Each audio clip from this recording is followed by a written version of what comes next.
Namo Vishnupadaya Krishna Prasaya Bhutale Srimate Bhakti Vedanta Swami Niti Namine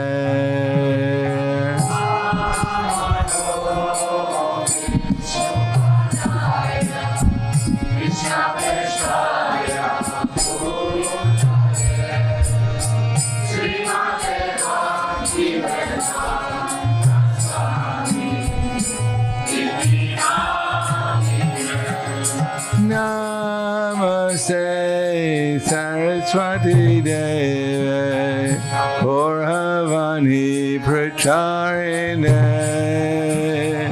Nirvitesa Shunyavadi Askatya Desatarine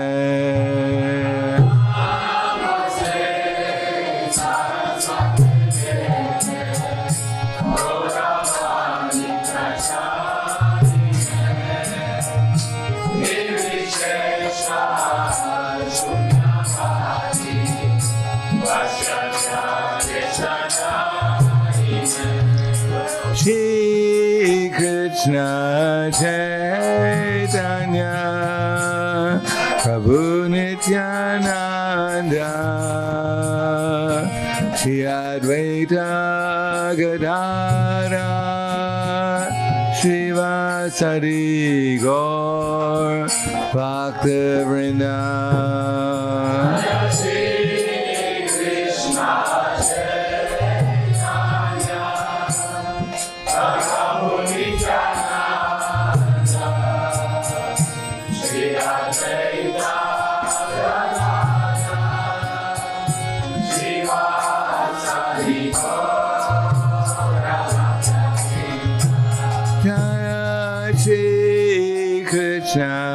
Chaitanya Prabhu Nityananda Shri Advaita Gadadhara Srivasadi Gaur Bhaktavrinda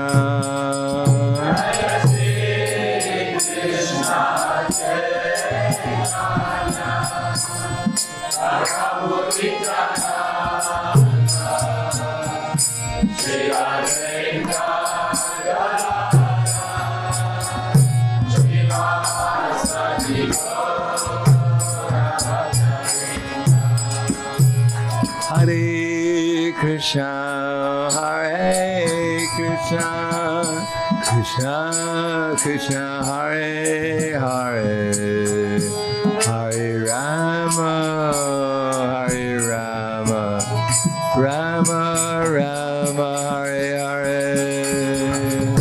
Hare Krishna, Hare Krishna, Krishna Krishna, Hare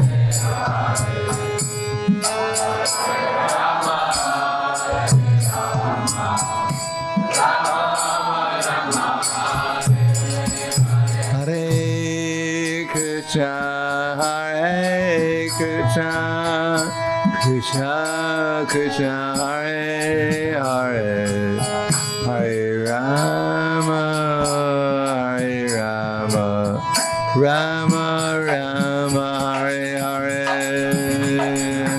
Hare Krishna, Hare Krishna, Krishna Krishna, Hare Hare.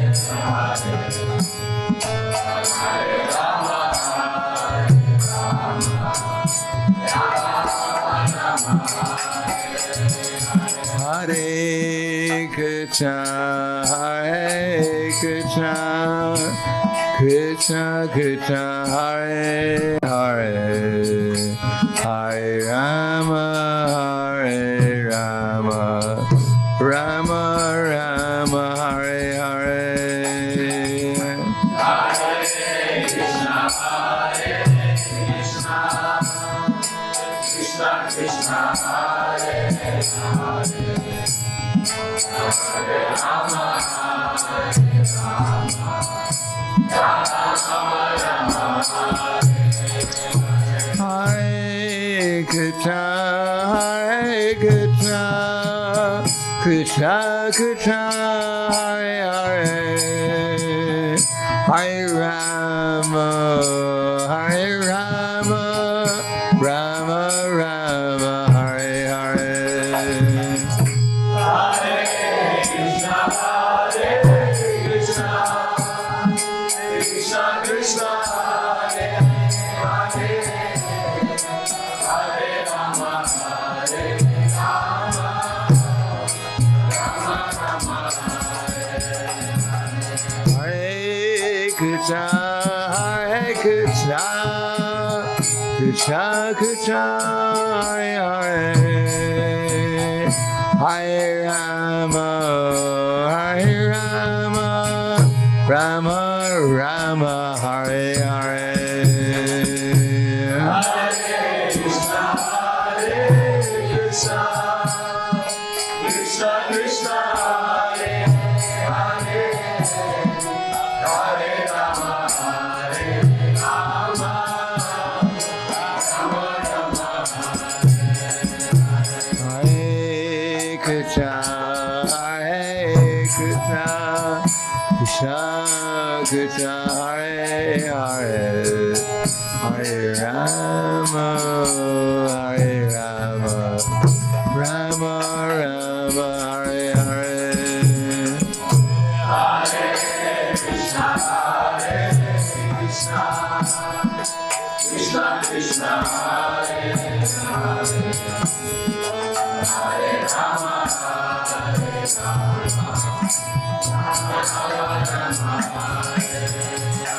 Hare Krishna, Hare Krishna, Krishna Krishna, Hare Hare, Hare Rama, Hare Rama, Rama Rama, Hare Hare.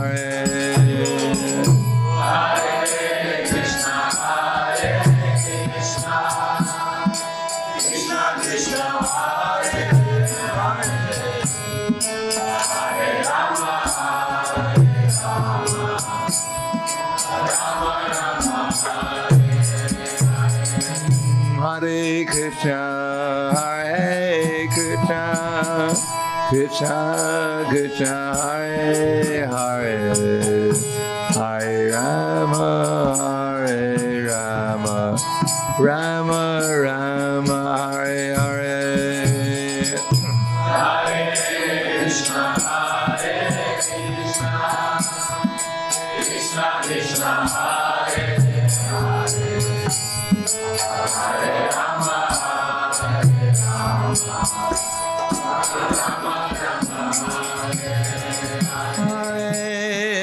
Krishna, Hare Krishna, Krishna Krishna, Hare Hare, Hare Rama, Hare Rama, Rama Rama, Hare Hare.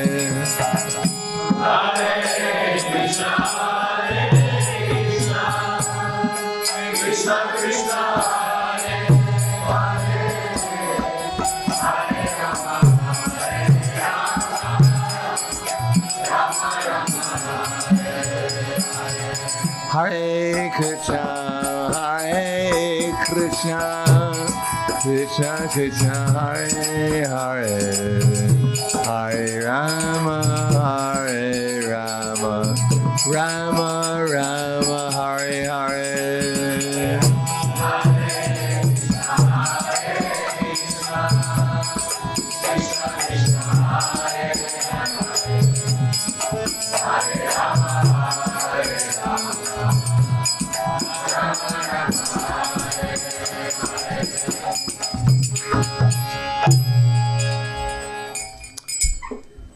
Jayam Vishnupad Brahmahans Vargadakasharya Asidhara Satushi Shriman His Divine Grace Shalasi Bhaktivedanta Swami Raj Srila Prabhupada Ki Jai Gaur Premanande Haribo Slava Samrani Bhaktam Slava Shri Guru Shri Gurangi.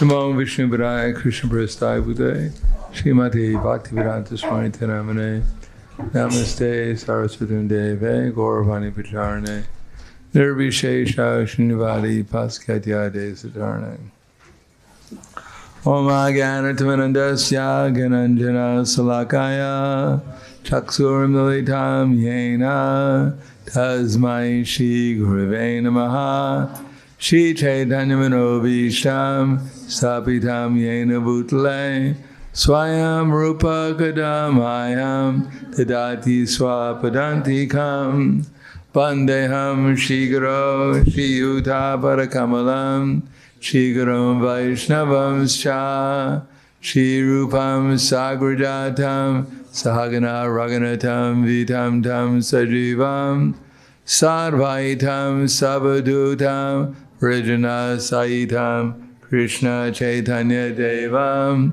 Shri Radha Krishna Padan Sahagana Lalita Shiva Sakans Vitamscha Hey Krishna Karna Sindho Dinabandho Jagatpate Gopesha Gopika Kanta Radha Kanta Namostute Tapta Kanchana Gaurangi Radhe Vrindavaneshwari Vrishubhanu Sutadevi Pranamami Hari Priye Vancha Kapa Drubhyascha Kripa Sinubhyevacha Pavanebhyo Vaishnavebhyo Namo Namaha Shri Krishna Chaitanya Pranitananda Shri Advaita Gadadhar Shivasati Gaura Bhaktivinoda Hare Krishna Krishna Krishna Hare Hare Hare Rama Rama Rama Hare Hare Om Namo Bhagavate Vasudevaya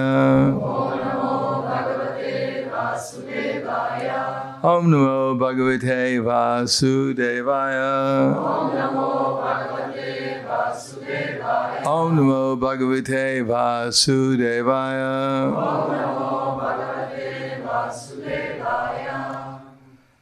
Shri Balaram ki jai, Shri Nityananda Ram ki jai. Lord Balaram is our our spiritual master. The original spiritual master is Lord Balaram, and he's in everyone's heart. So it should be easy to talk about him because he's right next to us. So if you just take a look, turn inside and look, then you'll see him, and he'll tell you all about himself. In the meantime, they asked me to give the class, so I'll try and do the best I can. Whenever I have to give a class on an appearance day, it's always a challenge for me. Because usually what I do if I have to give a class, if I have time, then I go to the database and I look up Prabhupada's classes to see what he said. And then I try to make an outline of what he said so I have something to say that makes sense. But in this case, in many other cases, Prabhupada didn't give any classes on Lord Balaram's appearance day. Matter of fact, a lot of appearance days, like Srimati Radharani's appearance day, Prabhupada, one class he said at the end, he said, today, after giving a whole class on philosophy, Prabhupada said, today is Radharani's appearance day. Radharani's the pleasure potency of Lord Krishna.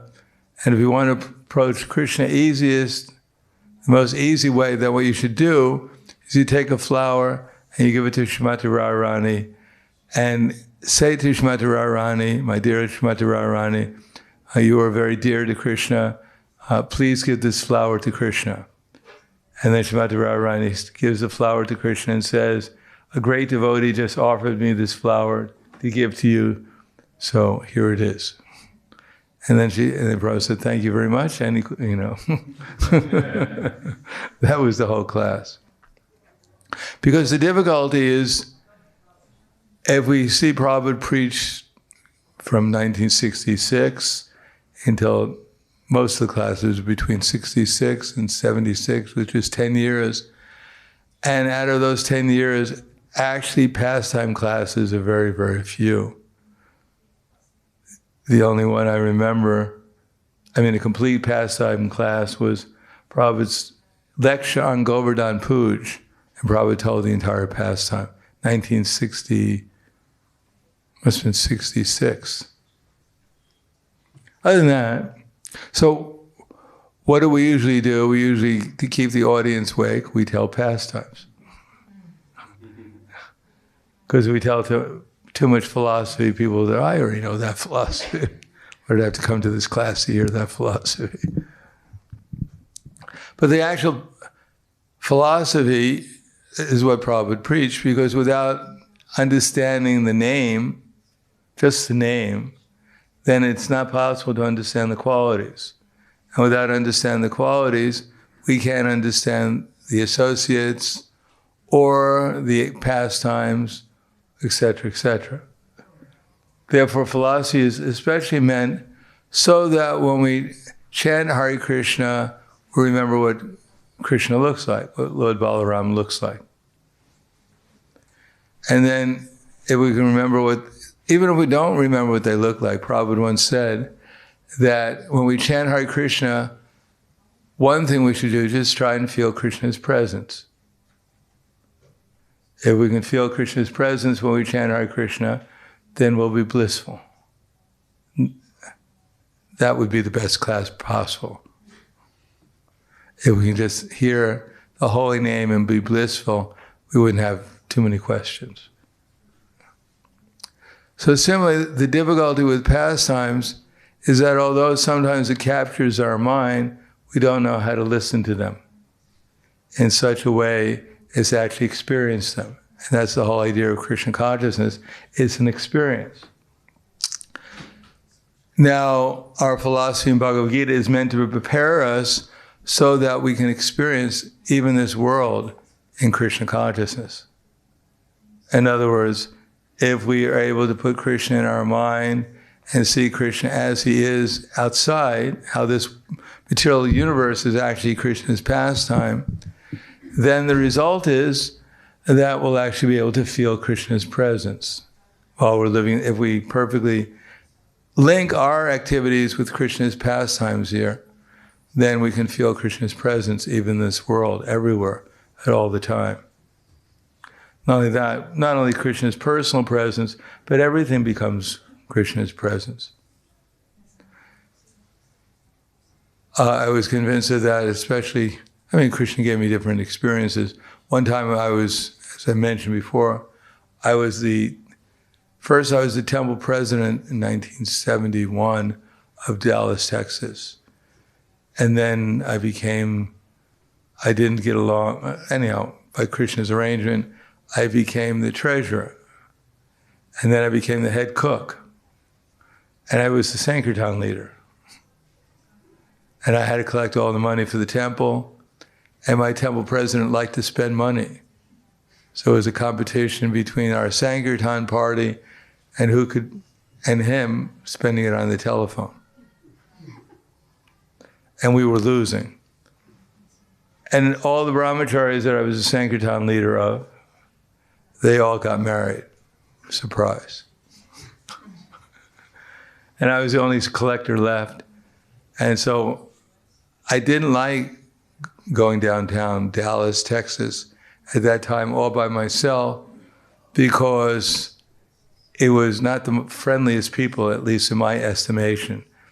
If you have any idea what Dallas, Texas was like in 1970, you can just read the newspaper, how many strange people they used to, right near Dallas, Texas is a place called Vidor, Texas, with the head of the Ku Klux Klan. And they didn't like people like us, because we used to go downtown in dhotis and tilak and shaven heads, coming from outer space. They didn't like aliens. Luckily, anyhow. So a lot of people in Texas at that time were not super liberal, and they didn't necessarily, like nowadays, people like monks. People are so frustrated with the material world. Buddhism has become quite popular. But that right now, back then, they were not so popular. Anyhow, I forced myself to get into the bus. We didn't even have a car. and go downtown Dallas to distribute back to Godheads so he could get some money to pay for the telephone bills. So I arrived there, and somehow or another, I always notice if you do something you really don't want to do, but you do it either because you don't have a choice to serve Krishna, you have to serve, for Krishna's service, you have to do it. So that was my mentality. I didn't want to do it, but I had to do it for Krishna, so I did it.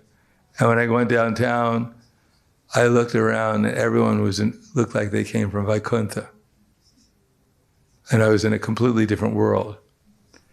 And not only that, but it's not just my imagination. As soon as I gave someone a back to Godhead, they immediately took it and gave a donation. So I learned a lot of the book distribution was my attitude. So when I saw people coming from Vaikuntha, really saw them like that, they acted like that too.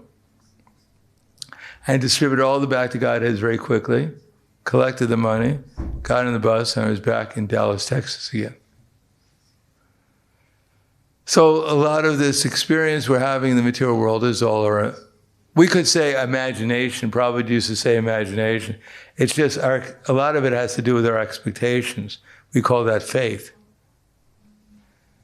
Therefore, when we hear stories, we all grab something. When we hear anything, we grab something from it, trying to get some experience. And if it's too much in some other world, like philosophy, like I can start talking about how Balaram is the first expansion of Krishna, and then we say expansion of Krishna, what does that mean? And then from him comes Sankarshan, and Sankarshan comes a quadruple expansion, etc., etc. It's difficult to relate to that. Interesting information. We may have heard it, but it's very difficult to relate to it. Now, if we talk about Lord Balaram's pastimes, it's much easier because everyone has pastimes. They don't usually, none of us expand ourselves very often. Therefore, Krishna's expansions, it's hard to us relate to. But when we hear about someone doing something, we are all doing something, so we can relate to it. Just like I'll tell a brief pastime, but just briefly. And then we can try to analyze in such ways we can relate to it. One of my favorite short pastimes is Balaram when he was on the bridegroom party of his sister Rukmini. Rukmini was, I'm sorry, it's not his sister-in-law, but Rukmini was married to Rukmi. And Rukmi was, as you probably know, was determined that Krishna would not be able to kidnap his sister Rukmini. And he took an Aksahini division of soldiers in order to stop Krishna and get his sister back after Krishna kidnapped Rukmini. Now, it just so happened that Rukmini was no match for Krishna. So in spite of firing innumerable arrows at Krishna, throwing lances and all kinds of swords at Krishna, Krishna just counteracted them with his arrows. And Rukmini was quite unsuccessful. Rukmi was unsuccessful.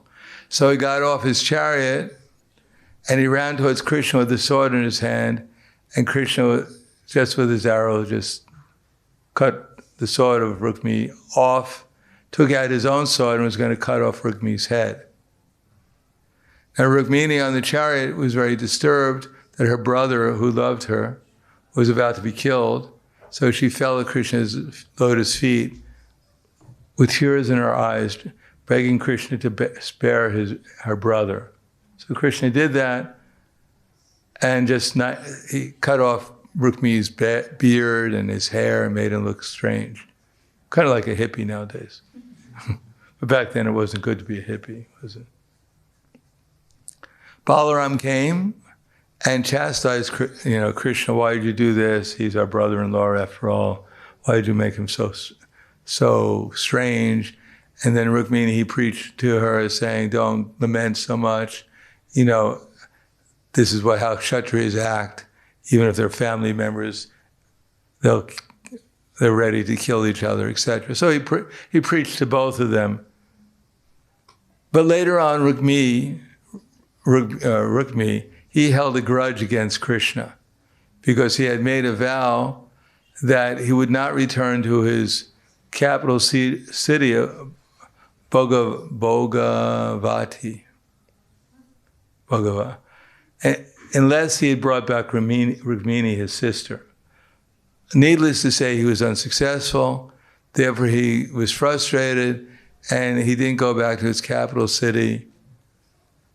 And he set up a little city himself and lived there.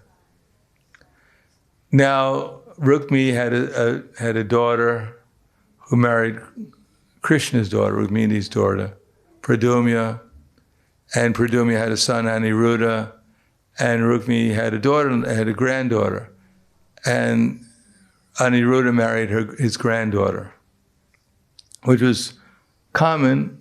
Nowadays, it would be very uncommon for such close marriages, but then it was common to have such close marriages. So there was a big procession.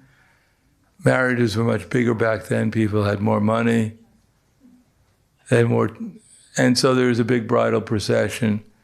But Rukmini got the bad advice of the king of Kalinga to challenge Balaram to a game of, quote, they say chess, but it's actually dice. But we don't know what kind of dice it is. In any case, Balaram was very sportive. He liked, well, first I should say, Kshatriyas, if they're challenged back then to a game of dice or a game of gambling, they had to accept it, or a fight. In this case, they were challenged to a game of, well, probably it was chess. Let's say it was chess. And Balaram accepted it, although Prabhupada mentions that he was not very expert at playing chess. Hard to understand, the super soul was not very... Anyhow, this is Krishna's pastimes. So Balaram, he exhibited the pastimes of an incarnation, and he was not very good at playing chess. So first the gambling was done. They bet 100 gold coins. And Balaram lost. And then they upped the wager to 1,000 gold coins. And Balaram lost again. And then they upped it to 10,000 gold coins. And Balaram lost. And then the king of Kalinga and his friends and Rukmini started to jeer at Balaram. Now, Balaram's not the person you jeer at. Balaram has a temper. So he was jeering at him, and Balaram started to turn red, although he's normally white. That's a good sign to stop your insulting Balaram. In any case, Balaram bet 100,000 gold coins this time, and he won. And then they declared that actually they were saying that actually he didn't win. The king of Kalinga said actually he didn't win. So this time, Balaram bet 100 million gold coins. And he won again. So this was too much for the king of Kalinga and Rukmini. Rukmini stood up and said, these two coward boys, Krishna and Balaram, they're just coward boys. They couldn't have possibly won this match. And King of Kalinga was grinding his teeth at Balaram. And Balaram was he was as red as a cinder. And he said, they're just coward boys. They don't know anything about it. Maybe they know how to herd cows, but they know nothing about fighting or gambling. They did not win. And King of Kalinga said, yes, that's true. Balaram didn't win. And Balaram was red as a beet. And their voice came from the sky saying, in all fairness, Balaram won the gambling match. And he's being abused by Rukmini and the king of Kalinga. But in spite of the oracle coming from high, Rukmini and the king of Kalinga insisted that Balaram had lost. So without further ado, Balaram took his club and smashed Rukmini over the head with it. And that was the end of Rukmini. He fell down on the ground, lifeless. That wasn't the end of the story, because the king of Kalinga realized it was time to leave. Didn't say goodbye to anyone. But Balaram grabbed him, took his club, and smashed his teeth out because of his screaming at Balaram. And the other princes looked at their watch. Well, they didn't have a watch, but they said, I think it's time to leave also. And they all tried to leave, the ones who were supporting Rukmi, and Balaram grabbed them and started to break their hands and legs. And then the party went back to Dwarka happily.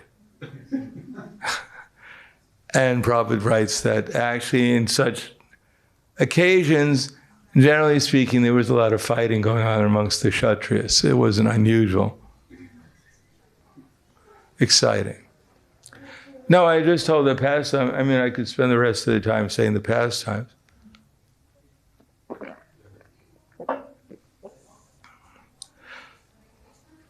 But just let me say another pastime, and then we'll get back to this one.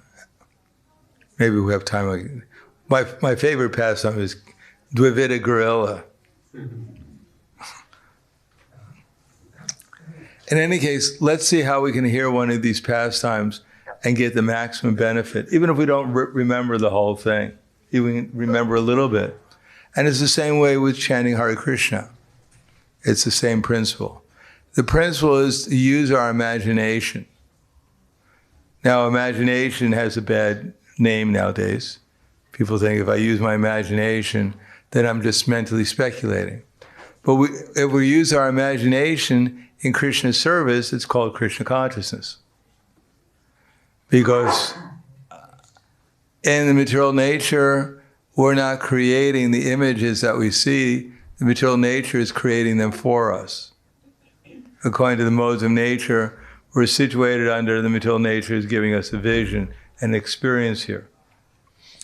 But when we turn to the spiritual energy, then Krishna gives us the experience according to how he sees that appropriate for ourselves. Even in Dwarka, Krishna marries 16,108 queens, and for each queen, Krishna is slightly different according to the personality of the queen, their service. So similarly, Krishna will appear to us in many different ways. A lot of time we don't accept that that's Krishna. Just like here we have so many paintings of Krishna, we think, well, they're just paintings. But Prabhupada called them windows to the spiritual world, because actually that's what they are. If we were sufficiently advanced when we walked into the room, we'd be in ecstasy, experiencing Krishna's pastimes in the paintings. And if we were even further advanced, we could even talk to Krishna in the paintings. Or talk to Krishna as the deities. Or talk to Krishna, talk to Srila Prabhupada. Or even talk to Krishna within our heart. The problem is we don't believe that. Not only we don't believe it, we don't have sufficient qualification, which means that we don't believe it. Because if we had enough qualification, then at least we'd accept. Well, we should be able to accept that it's possible. It's just that presently I'm not qualified for it. But we can become qualified if we enter into the proper mood. And part of that proper mood is just to accept that it's possible that we can gain experience by hearing these pastimes more than we're presently doing. And that depends upon our ability to expand our consciousness. So let's take a pastime. My favorite pastime for this, Krishna book, chapter 35, from the Gopis' feelings of separation. Just one part of it, I won't tell the whole pastime. When Krishna was seen walking in the bank of the Jamuna, he was nicely decorated with tilak on his forehead. And he was garlanded with different kinds of forest flowers and tulsi leaves. The bumblebees became mad after the treasure and sweetness of the atmosphere. And being pleased by the humming sound of the bees, Krishna began to play upon his flute, and the combined sounds became so sweet to hear that the aquatic birds, like the cranes, the ducks, and the swans, they stopped swimming and flying, and they closed their eyes and entered into a trance of meditation and worship of Krishna. So let me start at the beginning. When Krishna was seen walking in the bank of the Jamuna. So the first thing we have to do when we hear this then immediately we should try to see, we don't have to, for instance, if I'm reading Krishna book, I don't have to rush and read the whole story. I can just very patiently read this part of it. When Krishna, so immediately I hear the word Krishna, so I should think, what does Krishna look like? He has a blackish body, he has a peacock feather in his hair, he has blooming eyes like lotus petals, he has a yellow dhoti, he's as beautiful as we can imagine him. So usually then I remember the first time I walked into the temple, I saw a picture of Gopal Krishna with a deer. I thought it was a deer, it's actually a calf. If you remember that picture, it's a famous picture. And the mother cow is sitting on the side, and Krishna has beautiful, he has this flute, and a yellow dhoti, and I thought he was a girl. And they told me this God, and I said, God is a girl? There wasn't so much women's liberation. Actually, there was some liberation. It wasn't so popular. Anyhow, later I found out Gopal Krishna was a male, the supreme male. Anyhow, so he was such a beautiful picture. I like to remember that. So I think Gopal Krishna is walking on the bank of the Jamuna. I can see his peacock feather. I can see his flute, his yellow dhoti, his beautiful lotus eyes. And then I don't really have to go any further. that pastime's enough. But it's a Jamuna. And believe it, if you ever go to Vrindavan, there's a Jamuna. There used to be a Jamuna. The first time I went in 74, I went into the Jamuna, it was so nice. I couldn't believe it. It was definitely some other experience. And Krishna's walking on the bank of the Jamuna, and he's seen nicely decorated with tilak on his forehead. So we can see this beautiful Gopal, and he has tilak, and he's walking on the bank of the Jamuna, and he's nice, and his body is smeared with the pulp of sandalwood and tulsi leaves. So now another scent can be there, sandalwood. If anyone has ever smelled sandalwood, we can just imagine smelling the sandalwood.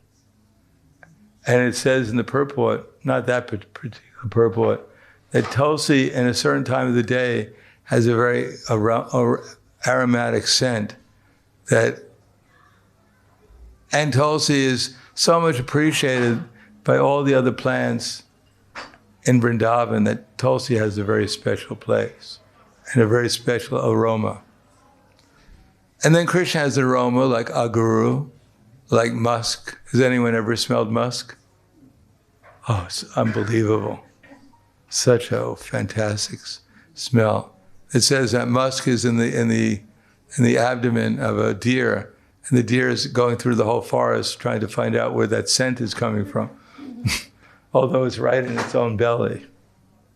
And it's such a fantastic, and Krishna has that, plus sandalwood and camphor, aguru. And the bumblebees are smelling this, and they're going mad. And therefore we can hear the bumblebees just going crazy, smelling this tulsi leaves, the aroma of Krishna's body, the garland of flowers, yellow flowers, pink flowers from the forest.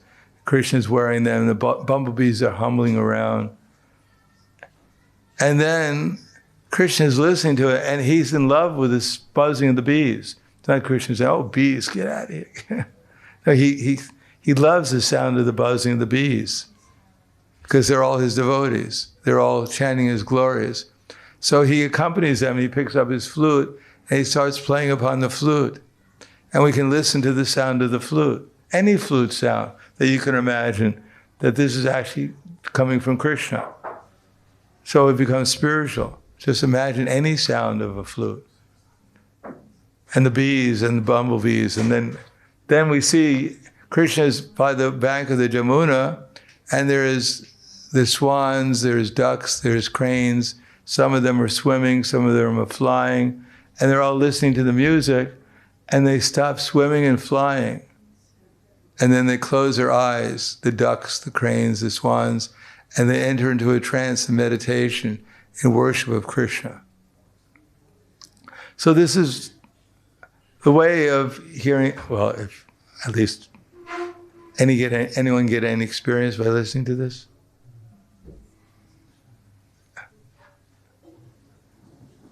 Anyone get experience? Yes. So this is the way we can experience anything in Krishna consciousness. Now, in order to do that, it requires some patience, and the more we can do that, the more patient we listen. So then the more we can experience it. But it has to, generally we have to go a little slower than we usually do. Like I have a reading schedule every day. I have at least a number of minutes now I'm reading, but usually I have a reading schedule of books. And sometimes I just rush through the book, just to get my reading schedule in. But it's not as satisfying as if I actually hear the book, hear what Prabhupada's saying, and then take it personally as if Prabhupada's talking to me, rather than just some words on a page. Similarly, if I have some confidence that I can actually be Krishna conscious, like the gopis are, when they're remembering Krishna's pastimes, then I'll take it a little slower like this and actually get into it a little bit more deeply. So similarly, I mentioned about Rukmi. So we have to see a Kshatriya. Rukmi, he's not as, Kshatriyas at that time, small ones around 18, well, I guess meters, it would be 3 meters high. Krishna was a little small for a Kshatriya. He was only 2.5 meters high. Is that right? 18 feet, around 3, yeah. So 12, no, how much would, 6 meters high. That would be 21. So Krishna he was around 17, in terms of meters. Krishna was 17 divided by 3 is around 5.5 meters high. So he was small for a Kshatriya. Usually the Kshatriyas were 6 or 7 meters high, back in Dwapara Yuga. So we can see Rukmi, and we can be there as the bridegroom. We can see the whole marriage ceremony. They're stopped, actually. They stopped for a while, the bridegroom party, and we see the king of Kalinga, a big Kshatriya, telling Rukmi to challenge Balaram. And we see Balaram. Everyone knows what Balaram looks like. He looks like Krishna, but he's whitish.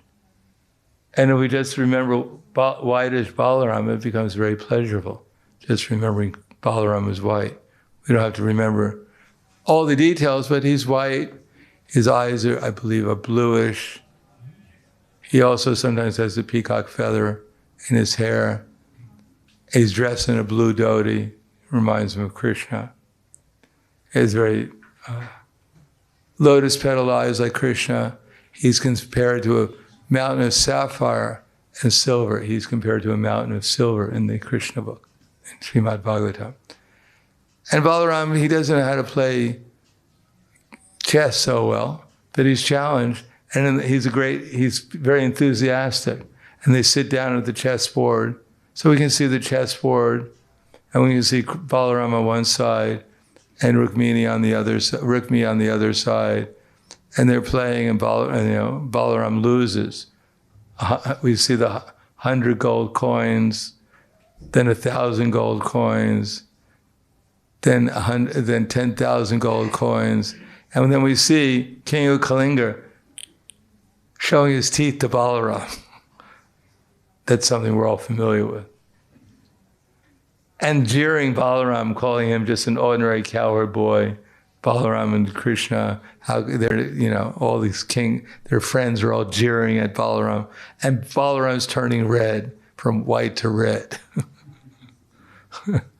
And then finally he bets 100,000 gold coins, and Balaram wins. And King of Kalinga and Rukmi are criticizing Balaram and Krishna, and then Balaram bets 100 million gold coins. So just imagine 100 million gold coins, and Balaram wins again.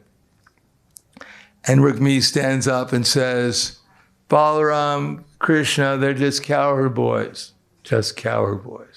herding cows in the forest with their friends. How could they know anything about Kshatriya sports or Kshatriya fighting? And you see the king of Kalinga grinning again at Balaram and Krishna, and his friends are all laughing. We can hear them laughing at Balaram and Krishna. And then Balaram's getting redder and redder and redder. And then finally a voice comes from high saying, for all purposes, Balaram is being abused and that he was actually the winner. And then King of Kalinga and Rukmi defy the voice and keep on saying it's not possible for these cowherd boys who know nothing of Kshatriya arts to be the winner of anything. And then Balaram turns completely red, picks up his club and smashes Rukmi over the head, and he's dead and gone. Then he grabs the king of Kalinga, takes his club, and we can see him smashing his teeth out. Ooh. And then Balaram grabbing the friends of Rukmi and king of Kalinga and he can hear them breaking their arms and legs. And then after that, the bridegroom party proceeds happily and peacefully back to Dwarka. So this is called Nitya Navanavana Yavana. We can hear the same pastime again and again and again. And the more we enter into it with our imagination, the more it actually becomes experiential, the more blissful we become remembering it. And it's open there for everyone. Now, in terms of our everyday Bhagavad Gita, now, I read Bhagavad Gita, I mean, just not to brag about it, but just to give you some idea how little I know about Bhagavad Gita, in one sense. I started to read the Bhagavad Gita in 1969 when it first came out, the little blue Bhagavad Gita, which I memorized in 2 days. Which was not very hard because there's only translations. There was no purpose. Hardly any purpose. It was only English also. There was no Sanskrit in the first blue Bhagavad Gita. So in a couple of days I memorized it. I forgot it in 2 days afterwards, but anyway. Then I started to read Bhagavad Gita regularly because for around 6 months we didn't have anything to read. And so then when I started my reading schedule for Bhagavad Gita, which I still have even to this day, I was reading 10 verses every day, plus 1 chapter in Sanskrit from memory if I could do it. So that was over probably 40 years. And it takes, I usually read Bhagavad Gita 3 times a year, at minimum, maybe it's 4 times a year actually. So 4 times 40 is 140 times I've read, 160 times I've read Bhagavad Gita. So that sounds impressive until I start reading Bhagavad Gita and I realize I don't know anything what it's talking about hardly. I'm just entering into the Bhagavad Gita, trying to enter into it. Because Bhagavad Gita is actually, the Bhagavad Gita, the pastime Bhagavad Gita is principally we're seeing around us. This is the pastime of Bhagavad Gita. It's not like Bhagavad Gita is some dry philosophy. It's our existence right now in conditioned life or in liberated life too. Instructions, how we can get out of, how we can see this as Krishna's pastime and how we can enter into Krishna's transcendental pastimes. How we can enter into this world as Krishna's transcendental pastime and beyond Krishna's pastimes in the internal energy. But then we have to learn how to read Bhagavad Gita. If we read Bhagavad Gita as an ordinary book, then we won't get much out of it. I mean, I memorized Bhagavad Gita. First time I really memorized it was in 1980, I think 82. It's probably 81, 82 probably. I was in the Philippines. Somehow or another I wound up in the Philippines. It's a long story. And it was during the rainy season. If you've ever been to the Philippines in the rainy season, there's not much to do because it's raining all the time. I mean, it's really raining. And I had two things to do. Either repair the harmonium, which was broken. Purnachandra Maharaj was a householder at that time. We were together. It was him, his wife, Archita at that time, and myself, and the Philippine devotees during the rainy season. And once a day, we'd go down to the school to distribute books, which was quite nice, except for the students had absolutely no money. To get 50 cents out of them was like, really, they didn't have 50 cents of any kind of money. In any case, it was a challenge going there. But when it was really raining, you couldn't go there because you'd have to swim, and the cars didn't swim. So I'd stay there. What I'd do during the morning, I would memorize Bhagavad Gita. I wouldn't recommend this. I'd chant one round, and then I'd remember 5 verses. It's a good way of remembering. What I did is I started from the first verse, Dharma Kshetre, Kuru Kshetre, Samaveda Yutsavaha. And what I did is I remembered, if I couldn't remember the whole verse, then I started with one line. If I couldn't remember the line, I started with one word, Dharma. If I couldn't remember the word, then I remembered the first letter. Until I remembered the word, Dharma Kshetre, Kuru Kshetre. And then when I got that down, I go on, chant my next round. So then I got to the point where I was chanting 5 verses by memory and then chanting around. And then when I got that pretty much down, then I go into the next verse, the next 5 verses. And then after some time, I remember the 700 verses of Bhagavad Gita.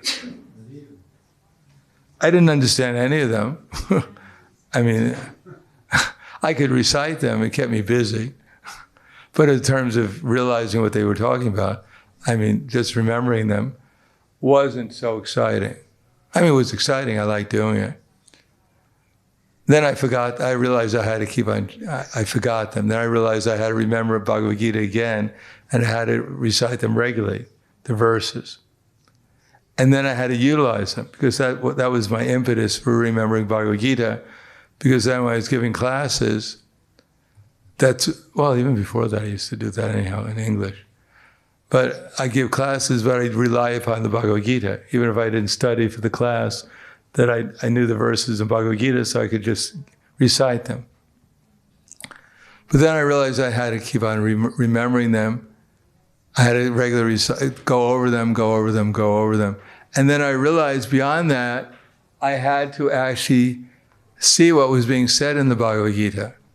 And in order to do that, I had to take it seriously that Krishna was speaking to Arjuna. It wasn't just a bunch of philosophy Krishna was speaking, nor is it just philosophy Prabhupada speaking to us in his purpose, or Krishna speaking to Arjuna, but it's actually a personal dialogue between Krishna and Bhagavad Gita, and he's speaking personally to ourselves. And if we can take it that, then Krishna will help us. Like whenever I had some difficulty, I remember one verse, Chaitasa sarva karmani maya sannyasimat paraha buddha yogam upashitya maschitak saratam bhava.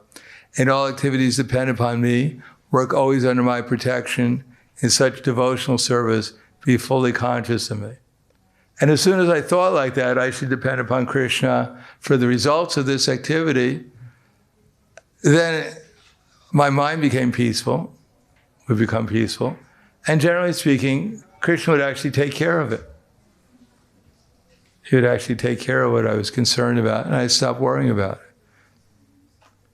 So if we take Bhagavad Gita as a personal dialogue between not only Krishna and Arjuna, but Krishna is personally speaking to us, and Prabhupada's explaining what Krishna is telling us in his purports, so it becomes a personal dialogue between Srila Prabhupada, Lord Shri Krishna, and ourselves. And he's telling us how to apply this within our personal lives. If we start thinking about what does this mean to me personally? What is Krishna talking about mean to me personally?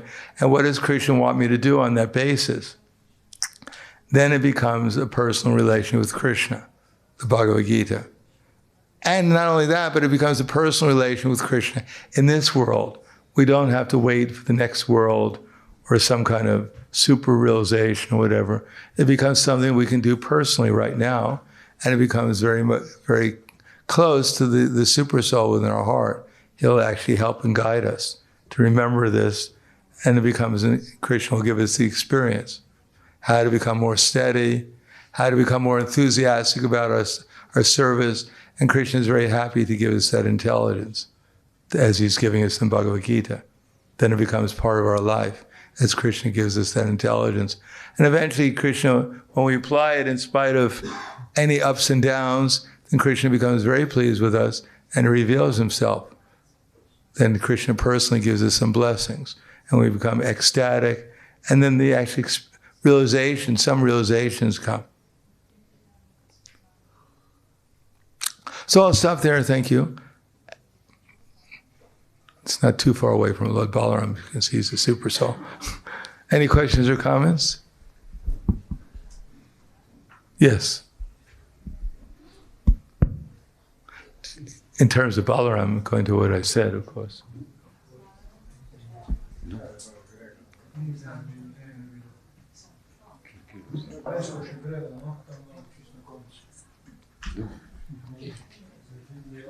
He had a question over there. Thank you for a nice lecture. I would like just to know one general rule. What is the difference about giving people divine knowledge and spreading the consciousness of Krishna? So, knowledge and consciousness. Thank you. Well, our present consciousness is our knowledge. That's our knowledge. And when our consciousness becomes purified, then our knowledge increases. Knowledge simply means what we're conscious of. Now we may have theoretical knowledge that we're not conscious of, but we have an intellectual understanding of. Something that we can see within ourselves, but we don't see necessarily outside ourselves. But we can imagine it within ourselves. That's called theoretical knowledge. And then when we have knowledge of what to do in order to make that theoretical knowledge experiential, that's also another kind of knowledge, practical knowledge. How to work in Krishna consciousness to get that experience. So when we apply our vision internally and we apply that externally properly, then Krishna, if he's pleased, then he puts us in ecstasy. He gives us first of all, he gives us the experience, and then he even put us into ecstasy so that what we understood theoretically becomes experienced. It's like, for instance, we can theoretically understand that everyone is Krishna's eternal servant and that my business is to serve everyone. Now, excuse me, maybe I can finish. Now, in terms of experience, in terms of reality, I may think, well, here is a potential disciple, or here is an enemy, or whatever, or here's someone I can get something from, like on book distribution. You learn, you say the right thing. Oh, you're the most intelligent person I ever met all day long. You're so beautiful. You have such a nice family, and you're so wonderful. And this book matches your dress or something. And then you say what's necessary so they give you the donation. Now I may distribute this book and get the donation. I used to do that on book distribution. I set a quota for myself. I make $100 every day on doing supermarkets, going out, mostly ladies doing shopping and distributing books to them. And every time they gave me a donation, I subtracted for $100. And inevitably, because everything's based on desire, by the end of the day, even if I was missing something, Krishna would always send someone to make up, so I actually have $100 at the end of the day. So I wasn't really thinking, I mean, I had something in my mind. I want to help these people. It's Krishna's books, Prabhupada's books. I want to give them the book. But I was also thinking simultaneously, I want to make $100 a day. Because, you know, first of all, it was a challenge. Second of all, I didn't want to go back and only make $50 and lose the competition. So there was different factors in it. Or I didn't want to go back and be embarrassed. Oh, what did you do today? 50, what was wrong with you? Are you sick? You're a Maya? So you could say that consciousness and well, what happened is that are like two wings we have. Yeah, the consciousness itself got a certain result. I developed faith that Krishna was making arrangements for me. I didn't, but then later on, if I changed my consciousness, that actually these are all dear servants of Krishna, and actually my real business is try to give them as many books as possible so they can revive their relation with Krishna. That's a different mood from trying to make $100 a day. But that's a different kind. And then Krishna will reciprocate with that consciousness also. Or as Prabhupada once wrote to me, he said, the more you work seriously to help bring Krishna's other children back to the spiritual kingdom, then the more he'll bestow all his blessings upon you. That Krishna is never ungrateful for efforts to serve him, rest assured. But although I got that letter in 1969, I think, you know, I couldn't take it so seriously, and I still can't take it 100% seriously, but I take it more seriously now than I did back then. And according to how much seriously I take my activities, then Krishna reciprocates. Thank you so much. Thank you. So I'll stop there. Thank you very much. Grantaraj, Srimad Bhagavatam. Grantaraj. All these Grantarajas, ki jai. Shri Balaram's appearance, ki jai. Samaveda Bhakta Vrinda ki jai. Gaur Premanande.